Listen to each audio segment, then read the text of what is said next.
بسم الله الرحمن الرحيم نحمده ونصلي على رسوله الكريم أما بعد قال الله عز وجل في كتاب العزيز بعد أعوذ بالله من الشيطان الرجيم بسم الله الرحمن الرحيم إنما المؤمنون إذا ذكر الله وجلت قلوبهم وإذا تليت عليهم آياته زادتهم إيمانا وعلى ربهم يتوكلون.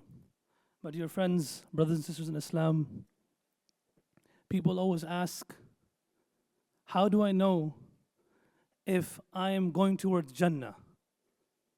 How do I know if Allah actually loves me? And this is a pressing question people always ask themselves. It's true. Ali ibn Abi Talib, he says, Kun indallahi khayran nas. When it comes to being with Allah, aspire to be the best person. Wa kun inda nafsika sharran nas. When you look in the mirror, tell yourself you're the worst person. وَكُنْ عِنْدَ النَّاسِ رَجُلًا مِنَ النَّاسِ. And when you're with people, it doesn't matter what your status is, how much knowledge you have, how much wealth you have. Be an average person among the people. Should I say that again? كُنْ عِنْدَ اللَّهِ خَيْرَ النَّاسِ. When you raise your hands and you're speaking to Allah, our relationship should be as such that, we're buddies. Allah loves me. And I'm speaking to Him. وَكُنْ عِنْدَ نَفْسِكَ شَرَّ النَّاسِ. And when you look in the mirror, look at your faults. By looking at your faults, say to yourself, there's everyone else out there is better than me. I'm not the best person. I have a lot of faults. وَكُنْ عِنْدَ النَّاسِ رَجُلًا مِنَ النَّاسِ. And be with the people as an average person among the people. So, this is a question that we always have. Does Allah love me? Am I on the path to Jannah? Ali ibn Abi Talib radiyallahu anhu used to say, من كان في طلب العلم كانت الجنة في طلبه ومن كان في طلب المعصية كانت النار في طلبه. You want to know if you're on the right path? And if you're on the path to Jannah? He used to say, if you are in the journey, in the path of learning knowledge, know very well your direction is towards Jannah. What's everyone doing here today? We're here to learn knowledge. We're here to learn about the Prophet ﷺ. And I'm no saint that's standing here in front of you about to declare to you that if somebody in this gathering, in this state of Iman, whilst searching for knowledge, learning knowledge, passes away, inshallah, we're going straight to Jannah. So a person, man kana fi talab al-ilm, a person who's in the journey of learning knowledge, on this journey, Jannah is following this person. Jannah is looking for this person. And a person who is in the pursuit of sins, وَمَنْ كَانَتْ فِي طَلَبِ الْمَعْصِيَةِ كَانَتْ الْمَعْصِيَةُ فِي طَلَبِهِ. Shaykh Umar, every single time he sits in my talk, he's always laughing. Right? Stop smiling, man. You know why he's smiling? Because he just can't wait till I start saying Urdu poetry, and then he's going to laugh at me afterwards, right? So I'm not going to say any Urdu poetry. I don't have any. I know I want to, but I won't. I'll do one for him if it comes out. Poetry comes out naturally. I'm not going to just make it up. So similarly, brothers and sisters, at this moment, إِذَا أَحَبَّ اللَّهُ تَعَالَى عَبْدًا أَعْطَاهُ الْإِيمَانِ. Ibn Hajar al-Asqalani about this hadith, he says, the translation of which is, when Allah loves somebody, a sign that He loves that individual, He gives that individual iman and opportunities to rectify and fortify their iman. This opportunity is given to us by Allah, not by my own authority, by my own power. La hawla wa la quwwata illa billah. The entire adhan, we repeat the same words. Allahu Akbar, Allahu Akbar, Allahu Akbar, Allahu Akbar. Ashhadu an la ilaha illallah, ashhadu an la ilaha illallah. Ashhadu anna Muhammadan Rasulullah, we either repeat it or say Sallallahu Alaihi Wasallam. But when it comes to Hayya ala salah, Hayya ala falah, we recite La hawla wa la quwwata illa billah. Why is it different for those words? Because at that point the mu'adhin is saying, come towards salah, come towards success. And even if you're sitting in the masjid, you're affirming to Allah, La hawla wa la quwwah, there is no power, there is no might. I cannot stand up from this position I'm in and go towards Saf to pray salah without your permission.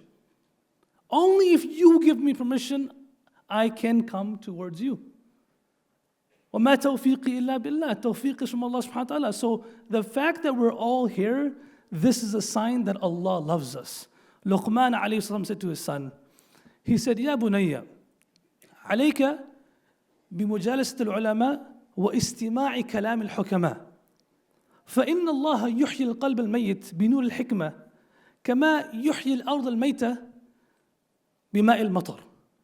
He says, oh my son, it is important for you to be in the gatherings of scholars and pay attention to the words of wise people.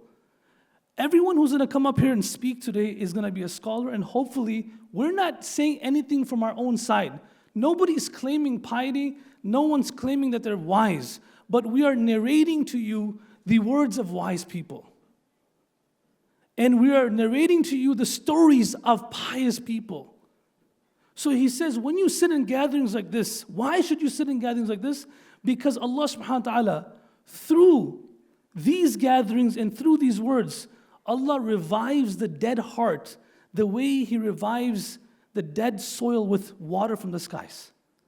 And all of us, we know that the taste buds of the food of this world it sits right on our tongue.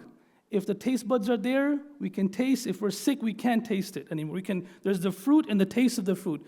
And the taste buds of Iman is in the heart. And the more the heart is revived, the more we will enjoy the dhikr of Allah, salah. That's why Ibn al-Qayyim used to say, مَنْ لَمْ يَدْخُلْ جَنَّةَ الدُّنْيَا لَمْ يَدْخُلْ جَنَّةَ الْآخِرَةِ. A person who does not enter into the Jannah of this world will never enter into Jannah of Akhirah. He was asked, what is the Jannah of this world? He says, Muhabbatullah, feeling the love of Allah subhanahu wa ta'ala, feeling the closeness towards Allah subhanahu wa ta'ala. This is what the love of Allah is. And I will conclude with saying, Abdullah ibn Abbas who was asked,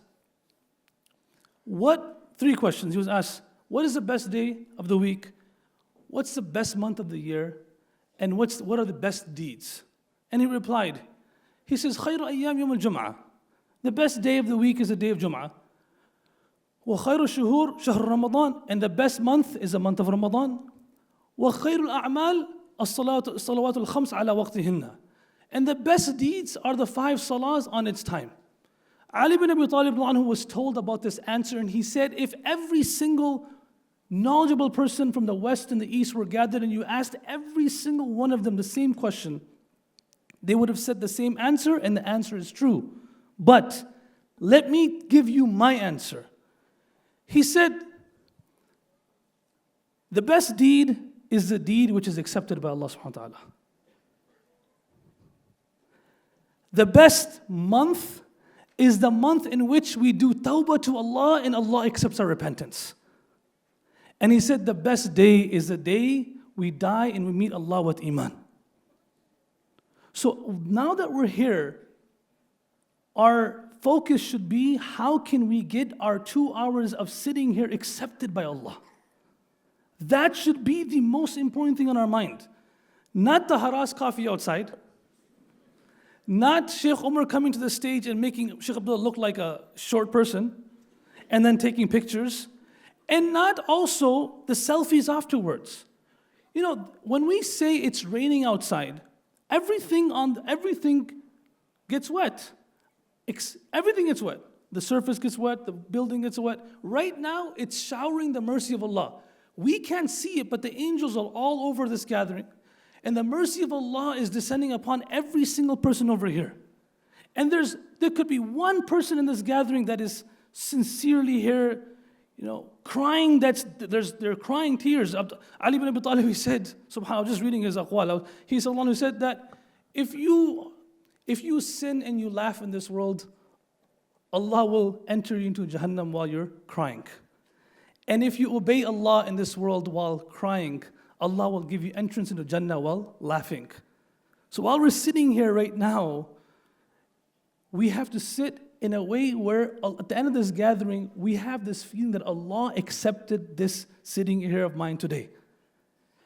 And how do we do that? We become hard upon ourselves, right? If someone falls asleep next to you, first of all, why are you falling asleep in Shaykh Umar Sulaiman's lecture? All right, what's wrong with you? Push him, shove him like this. Hey, listen, we have 2 hours. Make yourself, revive yourself. If you have notes, paper, pen, write down in your notes. If you have a phone, you don't have a paper and pen, take your phone out, but put on airplane mode. Haras coffee is outside, we can drink in our break. But trust me, the dilemma of this ummah is not that we don't have enough amazing gatherings, it's the fact that we don't sit in those gatherings with adab. Hasan Basri, he says, مَنْ لَا أَدَبَ لَهُ لَا عِلْمَ لَهُ وَمَنْ لَا صَبْرَ لَهُ لَا دِينَ لَهُ. He says, a person who does not have etiquettes of sitting in certain places, there is no ilm for that person. Forget acceptance. And a person who does not have patience, that person has no deen. So we sit here with patience. We sit here with adab.